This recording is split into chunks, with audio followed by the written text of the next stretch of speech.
बिस्मिल्लाहिर्रहमानिर्रहीम।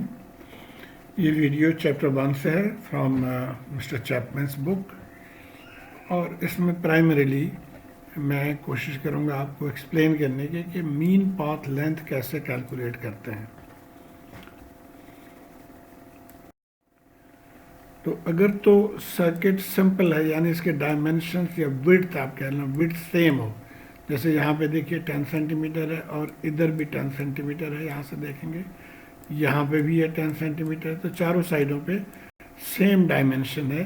तो इसमें जो है मीन लाइन जो है उसको निकालना बहुत आसान है। अब मीन लाइन कहते किसको हैं पहले वो देख लेते हैं। ये देखिए कोर की जो इनर लाइन है ये, और ये कोर आउटर लाइन है। तो इन दोनों के दरमियान एक हम इमेजिनरी लाइन ड्रॉ कर लेते हैं और हम कहते हैं ये मीन पाथ है, इसका मीन लेंथ है या मीन पाथ है।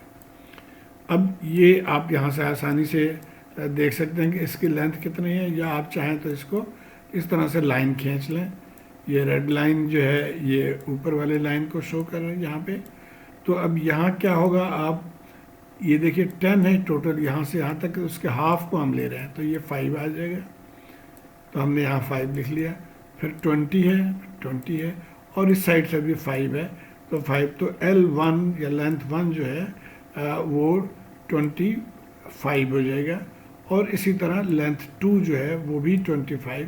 यहाँ से देखिए यहाँ से 5 लिख लिया हमने, फिर ये 20 और इसका हाफ 5, तो ये आ गया। यहाँ पे देखिए ये लेंथ 2 30 है और इसी तरह लेंथ 1 भी 30 है, और इसी तरह आप ये लेंथ और ये भी निकाल सकते हैं। तो इसमें कोई प्रॉब्लम नहीं होता। मसला तब है जबकि डिफरेंट साइज हो। जैसे अब यहाँ पे देखिए कि इसकी चौड़ाई 10 सेंटीमीटर है, लेकिन इसकी चौड़ाई 15 सेंटीमीटर है, जहाँ भी 15 सेंटीमीटर है और यहाँ भी 15 सेंटीमीटर है।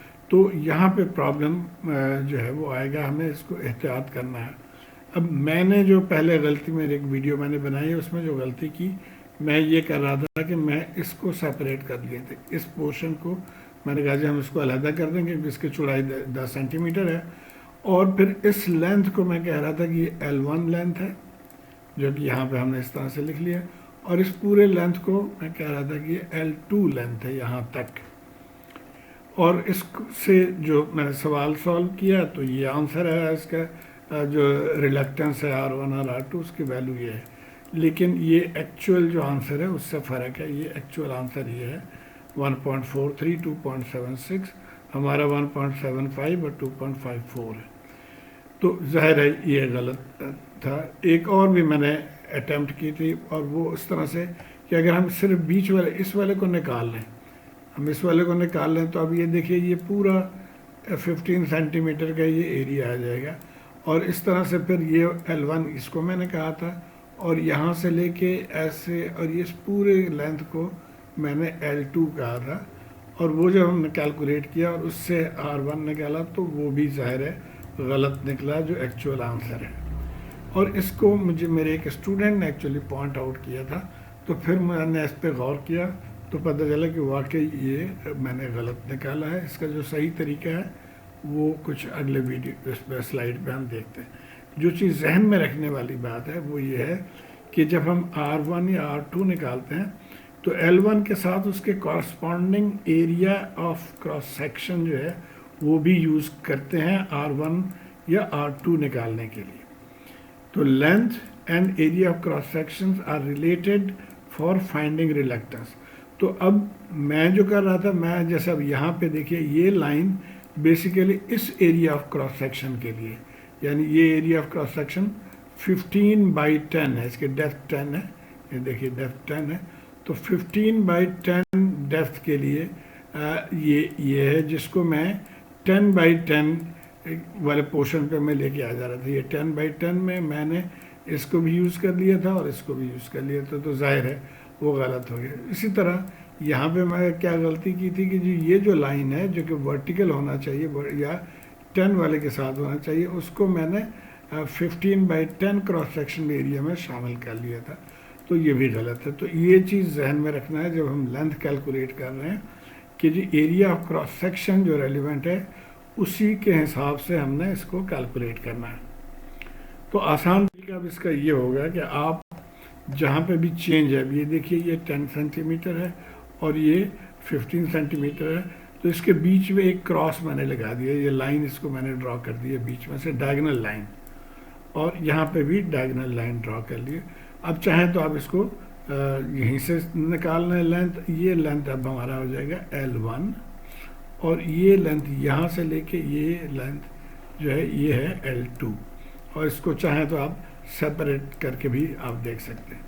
तो अब यहाँ से देखिए कि L1 क्या होगा, हाफ ऑफ दिस 15 का हाफ यानी 7.5, फिर 30 और हाफ ऑफ 15 यानी 7.5, तो L1 हो जाएगा 7.5 प्लस 30 प्लस 7.5 इक्वल 45। इसी तरह अब L2 को देख लेते हैं। L2 हम यहाँ से अगर चलते हैं तो हाफ ऑफ 10 5 हो जाएगा 5, फिर 30, फिर हाफ ऑफ 15 7.5, तो ये ऊपर वाली लाइन। इसी तरह अब यहाँ से आ जाएं तो 7.5 30 और 7.5, सो 7.5 30 7.5, और फिर हम इधर चलें तो ये कितना है 15 के हाफ 7.5 30 और ये 10 के हाफ जो है वो है 5, तो ये टोटल 130 सेंटीमीटर। तो इस तरह से आपने लेंथ निकालना है। अब ये देखिए ये पूरी लाइन जो है ये एरिया ऑफ क्रॉस सेक्शन 15/10 के लिए है, और ये पूरी लाइन जो है वो एरिया ऑफ क्रॉस सेक्शन 10/10 के लिए है। एक और एग्जांपल से डिस्कस कर लेते हैं ताकि ये कॉन्सेप्ट क्लियर हो जाए बिल्कुल। ओके, और जब आप इन वैल्यूज़ के साथ R1 और R2 निकालेंगे तो you will get the right answer. Okay, ये एक और मिसाल है, इसमें और भी डिफ़िकल्ट है कि यहाँ पे 3 एरियाज हैं।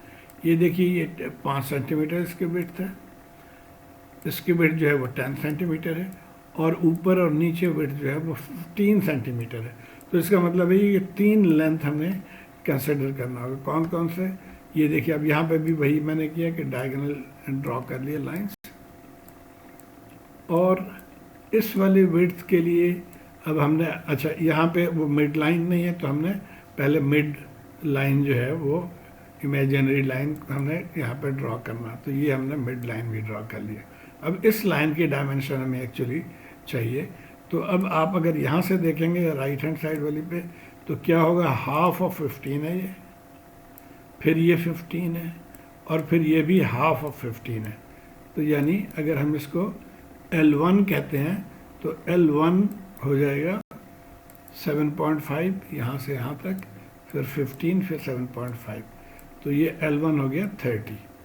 इसी तरह L2 भी आप देखें हाफ ऑफ 15 तो 7.5, फिर ये 15 है तो 15, और ये भी हाफ ऑफ 15। हमने इधर को देखना है, इसके डायमेंशन 15 है, यानी ये चौड़ाई 15 है तो उसका आधा हम ले रहे हैं तो 7.5, तो ये आ गया 30 सेंटीमीटर। अब ये जो दोनों हैं L3A और L3B, इसको हम यहाँ से अब देखिए कैलकुलेट कर देते हैं। ऊपर वाले पे हम चलते हैं, पहले यहाँ से चलना है, इसका हाफ यानी ये देखिए यहाँ से यहाँ तक ये हाफ जो है ये कितना है 2.5, हाफ ऑफ 5, उसके बाद आ गया 20 तो 2.5 प्लस 20, और उसके बाद हाफ ऑफ 10, ये 10 है इसका हाफ तो 5, तो 5 लिख लिया हमने। और ये इसी तरह नीचे वाले का भी एग्जैक्टली वही चीज़ है कि हाफ ऑफ 10 आ गया 5, फिर आ गया 20, और फिर हाफ ऑफ 5, तो 5 20 और हाफ ऑफ 5 यानी 2.5, तो L3 आ गया 55 सेंटीमीटर। तो ये तरीका आपने अपनाना है टू कैलकुलेट दी लेंथ। जब आपने से सही लेंथ कैलकुलेट कर लिया तो फिर आप रिलक्टेंस इजीली इस फार्मूले की मदद से निकाल सकते हैं। इसमें हर एक के अपने area of cross section use करना है, यानी L1 के लिए ये एरिया ऑफ क्रॉस सेक्शन इसका यूज़ करेंगे जो कि है 5, और डेप्थ भी 5 है तो 5/5। इसी तरह यहाँ पे क्या area of cross section L2 के लिए या A2 यूज़ करेंगे, वो है 10 सेंटीमीटर बाई डेप्थ है 5, तो 10/5, और इसी तरह यहाँ पे हम यूज़ करेंगे 15/5। तो उम्मीद है आप को समझ आ गई होगी कि आप किस तरह से आप ये इस तरह के सवाल को आगे सॉल्व करेंगे। मैं अपने वो वीडियो डिलीट कर दूंगा जिसमें मैंने गलती की है, और रीमेक करूँगा एक और वीडियो उस पर, जो कि एग्ज़ाम्पल 1.1 के लिए। शुक्रिया।